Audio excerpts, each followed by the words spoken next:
श्री सत्यनारायण।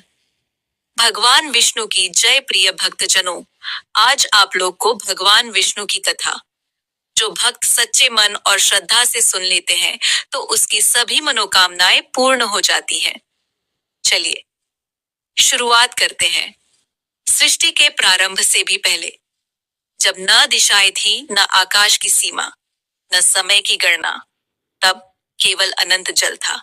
और उसी जल पर शेषनाग की शैया पर योग निद्रा में लीन भगवान विष्णु विराजमान थे, जिनकी श्वास के साथ ब्रह्मांड का विस्तार और संकुचन होता था। और देवताओं को यह भली भांति ज्ञात था कि जब भी विष्णु अपनी निद्रा तोड़ते हैं, तब कोई अत्यंत गूढ़ रहस्य प्रकट होता है। एक युग ऐसा आया जब बिना किसी असुर के प्रकट हुए, बिना किसी युद्ध के धर्म धीरे धीरे क्षीण होने लगा। मंदिरों में दीप जलते थे, पर आस्था नहीं थी। यज्ञ होते थे, पर फल नहीं मिलता था। मंत्र उच्चरित होते थे, पर उनमें शक्ति नहीं बची थी। और मनुष्य कर्म करता था, पर उद्देश्य भूल चुका था। ब्रह्मा जी चिंतित हुए, नारद जी मौन हो गए, और देवताओं ने अनुभव किया कि यह संकट बाहर से नहीं, बल्कि सृष्टि के भीतर जन्म ले रहा है। उसी क्षण क्षीर सागर में कंपन हुआ, और भगवान विष्णु ने नेत्र खोले, जिनकी दृष्टि से तीनों लोग कांप उठे, पर उनके मुख पर क्रोध नहीं, बल्कि गंभीर शांति थी। उन्होंने कहा कि यह संकट किसी असुर का नहीं, बल्कि काल के असंतुलन का है। और बिना अपने शंख चक्र, गदा और पद्म को धारण किए, वे एक साधारण मानव के रूप में पृथ्वी पर उतर आए, ताकि कोई उन्हें पहचान न सके। क्योंकि यह युद्ध बाहरी नहीं, आंतरिक था। पृथ्वी पर चलते हुए वे एक ऐसे ग्राम में पहुंचे जहां लोग जीवित तो थे, पर उनकी आंखों में चेतना नहीं थी। वे बोलते थे, पर भाव नहीं था। हंसते थे, पर आनंद नहीं था, जैसे समय उन्हें चला रहा हो और वे स्वयं समय से कट चुके हों। वहीं एक वृद्ध साधु मिला, जिसने विष्णु को देखते ही कहा कि तुम यहाँ नहीं आने वाले थे, क्योंकि यह ग्राम काल पुरुष के प्रभाव में है, जहां आने वाला धीरे धीरे अपने जीवन का उद्देश्य भूल जाता है। रात्रि होते ही पूरा गांव स्थिर हो गया।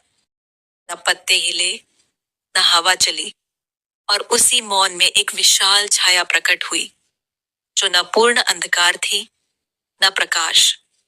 और उसने कहा, नारायण, तुम स्वयं यहाँ आए हो तो संकट अत्यंत गहरा है, क्योंकि मनुष्यों ने भविष्य जानने, मृत्यु को टालने और भाग्य बदलने के प्रयास में समय को बांधने का पाप किया है, जिससे काल का प्रवाह टूट गया है। काल ने स्वीकार किया कि वह सृष्टि को नष्ट नहीं करना चाहता, पर वह स्वयं अब बंधा हुआ है, क्योंकि मनुष्य ने घड़ी, कैलेंडर और गणना से समय को नियंत्रित करने का भ्रम पाल लिया है। और यदि काल आगे बढ़े तो सृष्टि का संतुलन टूटेगा, और यदि रुक जाए तो जीवन समाप्त हो जाएगा। यह सुनकर विष्णु ने पहली बार अपने विराट रूप की झलक दिखाई, जिससे आकाश प्रकाशमय हो गया। और उन्होंने कहा कि काल न शत्रु है न स्वामी, वह केवल प्रवाह है, और दोष मनुष्य के अहंकार का है, जिसने स्वयं को ईश्वर समझ लिया है। उसी क्षण विष्णु ने सृष्टि के लिए एक नया गुप्त नियम बनाया कि मनुष्य को केवल कर्म करने का अधिकार होगा, भविष्य जानने का नहीं, क्योंकि भविष्य जानने से कर्म नष्ट होता है और समय को बांधने से धर्म टूटता है। जैसे ही यह नियम बना, काल शांत हो गया। ग्राम में फिर से चेतना लौटी। लोग जागे, जैसे गहरी नींद से उठे हों, और किसी को यह स्मरण न रहा कि वहां क्या हुआ। देवताओं ने विष्णु से पूछा कि क्या संकट समाप्त हो गया है। तब विष्णु ने मंद मुस्कान के साथ कहा कि संकट समाप्त नहीं हुआ है, केवल स्थगित हुआ है। क्योंकि जब जब मनुष्य अपने कर्म से ऊपर भविष्य जानने का प्रयास करेगा, तब तब काल फिर असंतुलित होगा, और मुझे फिर किसी न किसी रूप में अवतार लेना पड़ेगा। और यही वह रहस्य है जिसे कोई ग्रंथ पूरी तरह नहीं लिख सका, कि भगवान विष्णु केवल सृष्टि के रक्षक नहीं, बल्कि समय और कर्म के संतुलन के मौन प्रहरी भी हैं, जो हर युग में अदृश्य रूप से सृष्टि को टूटने से बचाते हैं। दोस्तों, ऐसे ही और कहानी एवं कथा सुनने के लिए हमारे चैनल को लाइक, शेयर, फॉलो और सब्सक्राइब करें। धन्यवाद।